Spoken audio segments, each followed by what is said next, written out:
telling you all you need to know. You just got to learn how to understand it. You know, it's the writing's on the wall. Just look at it and you should try to find someone in your area that you can depend on, who can be consistent on how they check body fat. In a little while, when we have a couple of bodybuilders stripped down, I'll go over how we check body fat. But if you got someone you can trust to be consistent, the main thing is not what the number is they're consistent in the location that they test and how they sync the caliper. They're consistent in the depth that they sync the caliper, so you can see if you're seeing results week to week. There's a lot of people out there with calipers who are very accurate, and there's a lot of people out there with different body fat testing calipers or whatever it may be that they aren't calibrated correctly, or they're not really consistent on how they test body fat. So you need to track yourself every week to two and make sure you're maintaining your lean muscle tissue while transporting fat into energy pre-contest. All right, so again, main thing is you can always call Ocean State Fitness or the NABF, and we can talk individually on the phone. If you want to have me help you or any of these bodybuilders help you get ready for a contest, you can call me and I can give you the phone numbers, and maybe you can discuss it over the phone and bring you up to a show. Let's talk about the final few days with painting and posing on stage. Now, I review every contest. I've produced now well over 100 shows of my own. I've competed in over 50 contests, and I was affiliated with other organizations and had promoted shows for many other organizations over the years. But since I've had the NABF, when I review the score sheets, lots of times one side of the panel will see something the other side of the panel doesn't see. It's not so much how I'm moving the contestants around in front of each judge. It's basically you've got people on stage have to learn how to pose. I mean, you've got to show the main thing, no matter where you're situated on stage, if you're on the end, you should always angle in towards the head judge. When you hit your pose, you should always probably show the head judge first. And then slowly rotate to one side of the panel, make sure they catch your eye, and slowly rotate to the other side of the panel to make sure they see you. So if you're standing on one end and you're standing straight ahead and you're doing a front lat spread, the judging panel to the opposite side, they have no idea what you're doing. They can't see a thing. And many times I'll say, make sure you show the judges. So hit the pose, show the head judge, then show one side of the panel, then rotate, show the other side of the panel. That's very important because I can't move every contestant in front of every judge every single pose. You've got to be consistent on making sure you're being seen without stepping out of line. It's very annoying also for the head judge to tell you to keep on getting back on line. But if you're on line and if you're on the ends, if you angle in slightly, all the judges can see you if you make sure you take the time to show them. So just be aware of that because that's very important. And bodybuilding, your posing suit, painting, oil, that's all part of bodybuilding. I mean, even though the judge may know that you've got an outstanding physique, but you don't know how to pose well, or you don't know how to prepare yourself as far as shaving your body, or painting your body, or putting the oil on, then you don't deserve to be a champion. It's a total package on stage that day. So I think most of the people I work with, I tell them to probably start shaving. Again, if they're not used to shaving the body, they should begin shaving the body weeks in advance, because otherwise you're going to get a rash. So if you don't shave your body year-round, then make sure you give yourself a few weeks before the contest. Shave. You can either use a straight edge. What I find it to be, I shave year-round now all the time, and I'm retired. But prior to that, I used to always get electric shears first, get the majority off with electric shears. And I found it easier now just to use an electric razor all the time. But if you're going to use a straight edge, that's fine too. Either way, you just watch you don't get a rash. And that's something you should do several weeks in advance. Painting, we've all seen bodybuilders come in too light, too dark, too green, too whatever. Experiment. You've got several different types out there. You've got Pro Tan, you've got Jantana, you've got Dream Tan, you've got many different avenues to try. And you might want to try a combination of using Pro Tan with Jantana on top, or whatever it may be. But everybody's body chemistry is a little bit different. So if you're experimenting before the show, make sure you go get a good workout in and work up a good sweat, because you are going to sweat hard on stage when you're going through the mandatories, and your body chemistry, it could play a role in that. So experiment, painting. Do you want to spend any time on how we should paint? Yeah, All right. Because again, we see this every show, we feel bad about it, but bodybuilding, this is part of bodybuilding. Just because you got a great physique and you blow it on painting or whatever, it's not our fault. It's part of the competition. So, I ran into this problem. I competed in 4 contests this year. 3 of the contests, absolutely, without a doubt, you were there, you judged.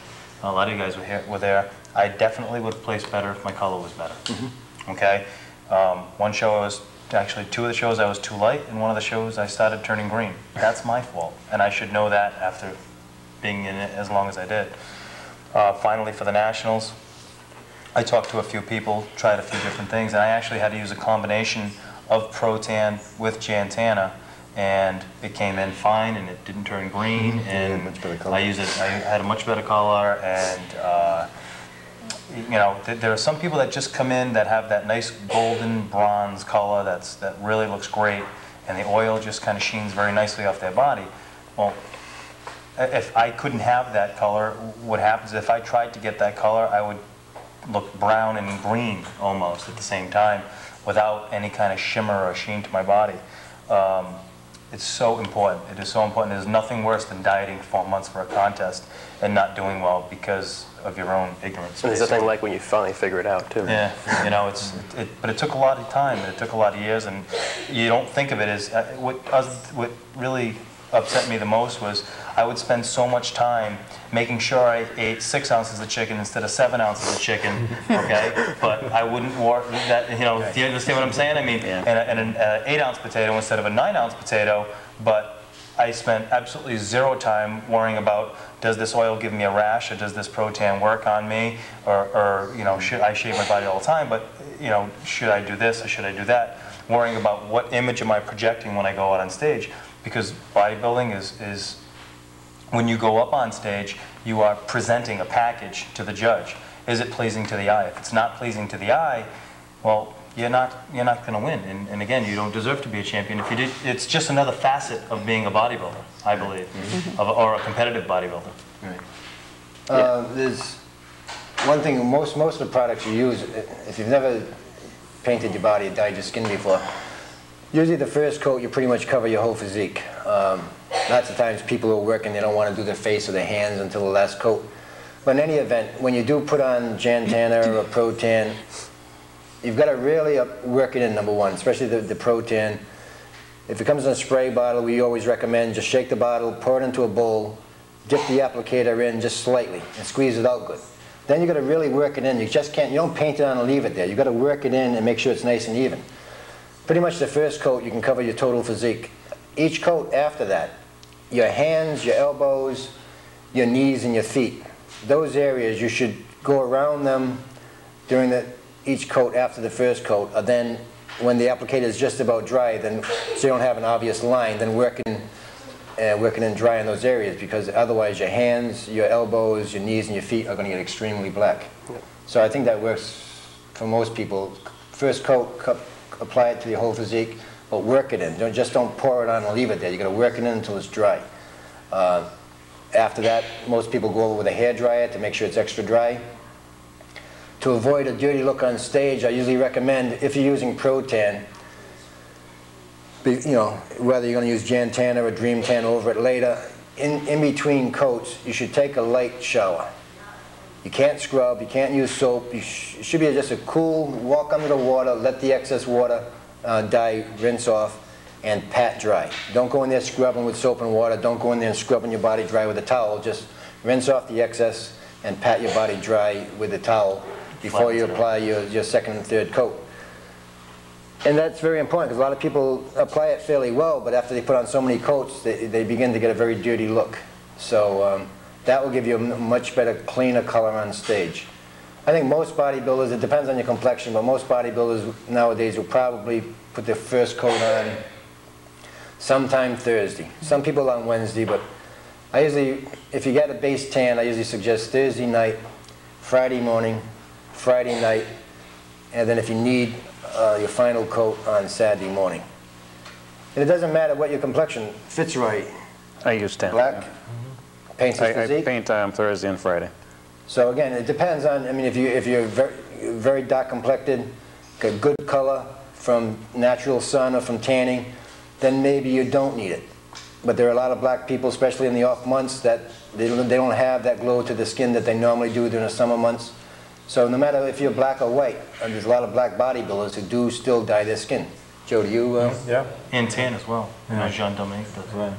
And I used to have my bodybuilders going in tanning beds. One of my partners, I mean, I had somebody, complexion that fits, go tanning, and one of my partners says, "Why is he tanning?"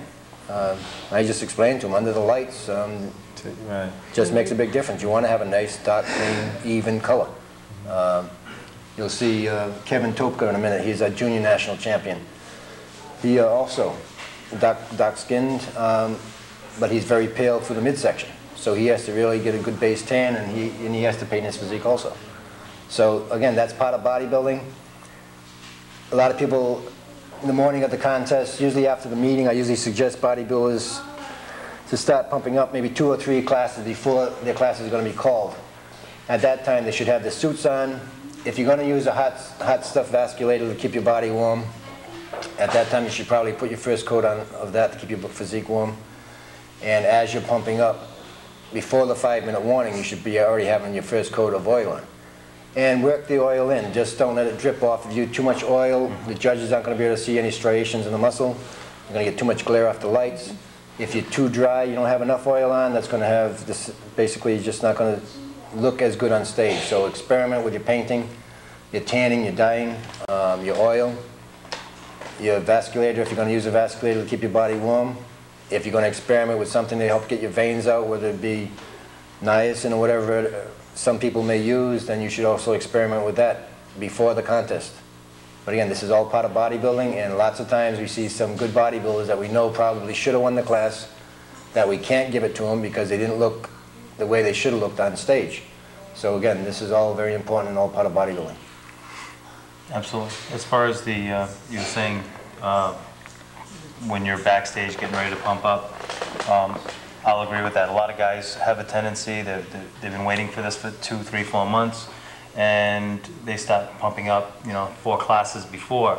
And that is something that you don't want to do, because you are still on pretty much limited calories, and you're going to lose your pump by the time you get on stage, and you're guaranteed you're going to probably be out there for 20 minutes to a half hour during pre-judging, and you're going to really be working hard with all your call-outs and all your poses. Very, very often, by the time you're done with prejudging, you're flat. There's nothing left, and you're ready for some food. What I do is I'll put a quick coat of oil on, just to put everything all over my whole body, and then put my clothes back on and start pumping up, and that has a tendency to keep me nice and warm.